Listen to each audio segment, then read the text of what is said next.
Greetings and salutations, my lovelies. How are you doing? It's your girl, Rempet, back for another podcast. Now, this podcast is going to be slightly different because this is something that we all kind of need to talk about. Because if you, for example, if you are on social media and you put up a post about ancestors, you're always going to have some Bible bashing Christian that's going to come and tell you this is evil, you're worshipping demons, blah, blah, blah. So I'm going to point out the scriptures to you that you can counteract the foolishness with, okay? Because this is really down to ignorance. You know, they don't know anything. I'm going to say that, right? I've been in church. I grew up in the church. You know, I did my study, and that was a child. Then I went into the world, as the church people say, and then I came back to the church in my 30s. By this time, I had sense. I've already knew my black history. I already knew my geology. I knew some of my geology. I knew a lot about black history, but I went back to the church because Spirit said go back to the church, because now you're going to see the ignorance. Okay, but anyway, there's particularly two places in the Bible where you can find genealogy of the prophets or the people them like Abraham and all them. You know, it's all there. Now, if you go into Genesis chapter 5, Genesis chapter 5 talks about Adam's family record, right? Now, it talks about the generations of Adam in the day that God created man, in the likeness of God made he him. Verse 2, male and female created he them, and blessed them, and called their name Adam in the day that they were created. Okay, so this was a whole tribe called Adam now. Called their name Adam. So this is like a surname, the Adamites. Just like you'd say, over there, those are the Jamaicans, and over there, those are the Sierra Leoneans, and those are the Ghanaians, and over there is the African Americans. It's the same thing. Adam was a tribe. It's here. I'm reading it from your Bible. The Bible, see? This is the Bible, okay? I'm not saying it's not coming off the top of my head. All right, and then if you go down past that, it talks about when he gave birth to Cain and Abel, and then because the whole thing, Cain and Abel, and then that's another story anyway. But we won't deal with that today. Then it talks about Seth, the man called Seth. Then Seth gave birth to Enos, and Enos gave birth to Canaan, and Canaan gave birth to Mahalalel, and he begat sons and daughters, and rare. So we're thinking that Adam was a man, one man. No, Adam was a generation. Adam was a whole tribe. Let me go back to where it says it. It says male and female created he them. This is King James Version now. Male and female created he them, and blessed them, and called their name Adam. All right, and then if you continue to go on, you will see the whole genealogy: Enoch, Methuselah, Lamech, the whole lot. Now, let's go over to the New Testament before everybody jump up and say, but that's the Old Testament, that's the Old Covenant, that we don't deal with that no more. Very, very, very. Okay, let's go over to the book of Matthew. Matthew chapter, the first book in the Matthew says the genealogy of Jesus. All right.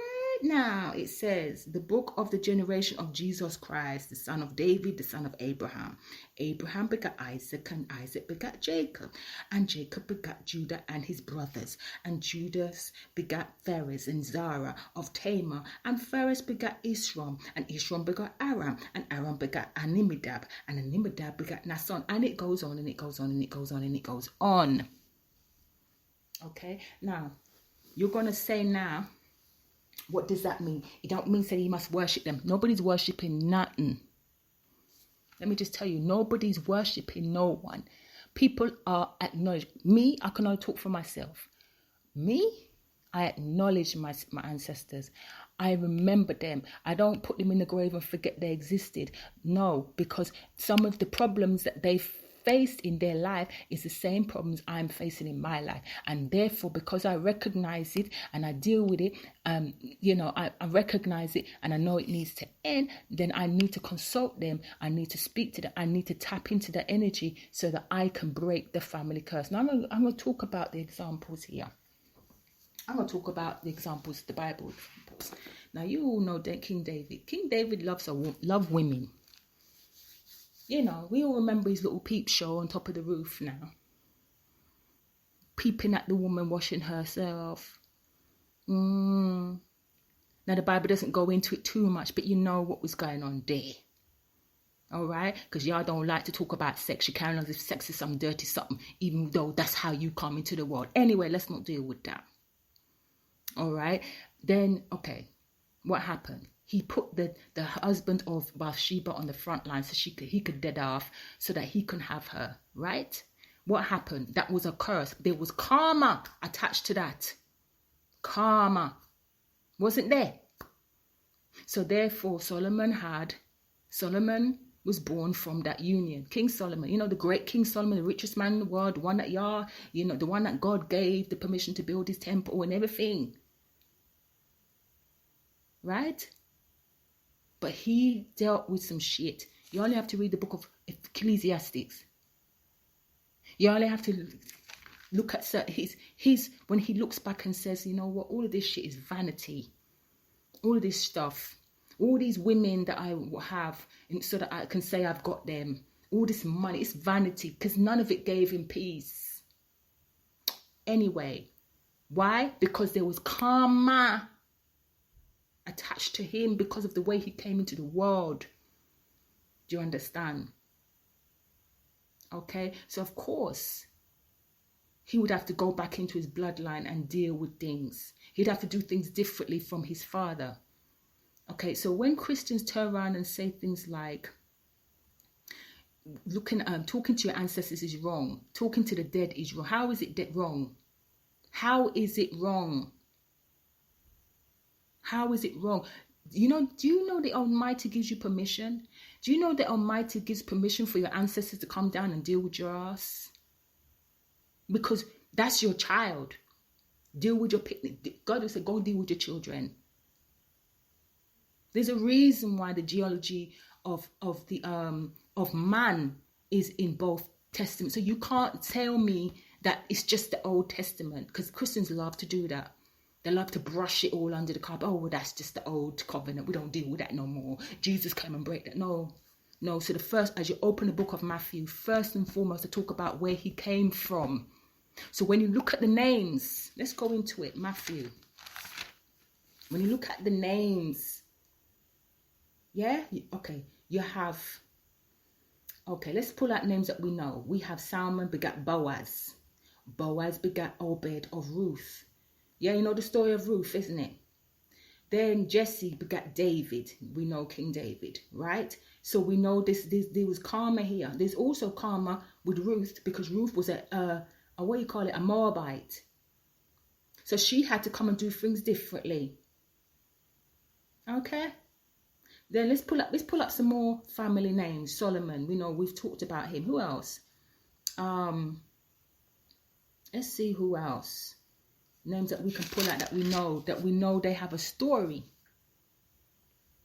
All right. It goes all the way down to Mary and Joseph. Okay. All right. I don't really know the other stories of the other people here, but it talks about his lineage. So for first and foremost, he came from a lineage where there was some karma, quite deep, dark karma.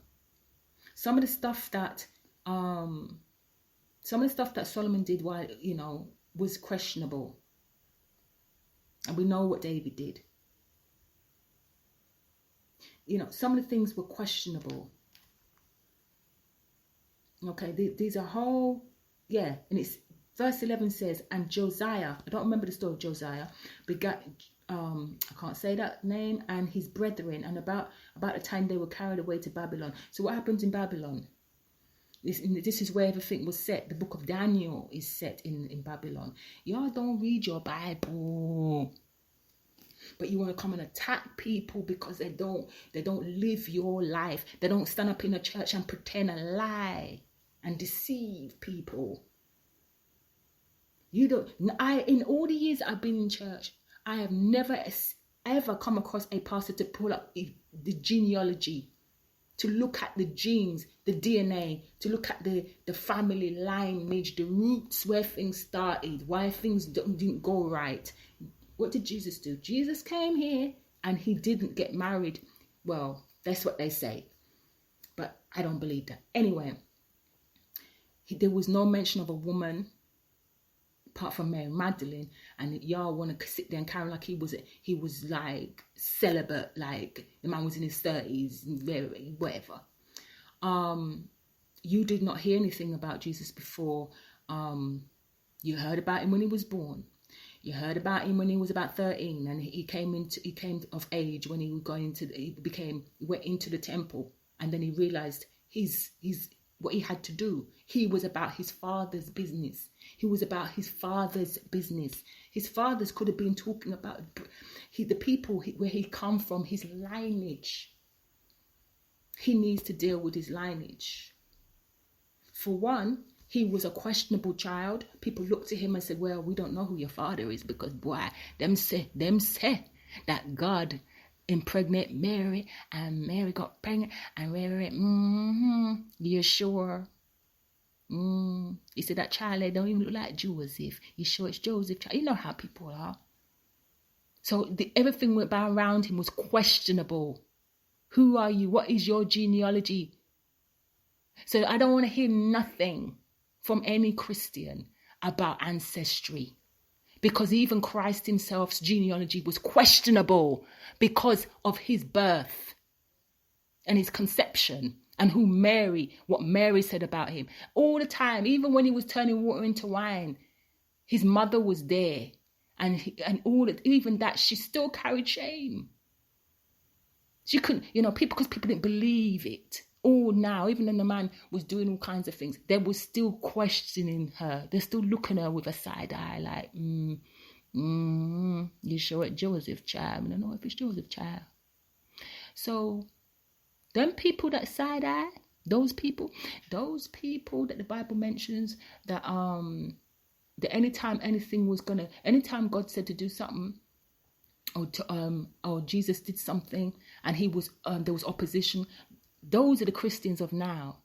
Y'all are the scribes and the Pharisees. Y'all are the brood of vultures, or the brood of vipers that he spoke about. Because you talk and you don't study. Your Bible says study to show yourself approved. You don't even study the genealogy of the people in the Bible, because it's there. And it's there for a reason. So when I talk about my ancestry, my child, keep your mouth shut. Because you haven't even looked at your own. You're still carrying karmic baggage and shit from your own family that you refuse to look at, because you think that going to church is going to do it. It ain't.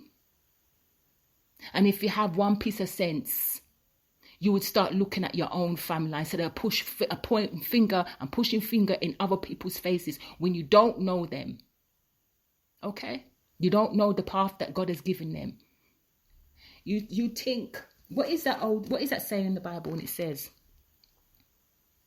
God uses the foolish things of this world to confound the wise. Y'all think you're wise, and he will use the smallest, stupidest thing to show you that you're not as clever as you think you are.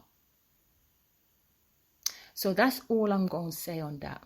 And if you're out here like me and you've been in the church, you've been in that whole thing, that whole bullshit setup, and you still wasn't spiritually satisfied, you still felt spiritually bereft, you felt like you were just just passing time in the church, then you understand what I'm saying. Maybe some of you are on a spiritual path, a spiritual journey, and believe me, God is with you with that journey. Okay? God is with you. What makes you think that God wouldn't send your ancestors to deal with people or deal with certain things for you? When he talks about angels, what do you think he's talking about? He doesn't. You think he means some winged creatures? Not all the time, hon. There's angels on earth called earth angels that are people. Angels don't necessarily mean these winged creatures that you see in the movies. Angels can be, what is the translation of the name of the word angel? Isn't it messenger? Isn't it messenger? Messages come from different things, different people. So y'all, you miss the point because you're looking for something that is not real. Rather than being open to everything, because what? God is everywhere and in everything and in everybody. I'm going to leave that there. Have a great day, y'all.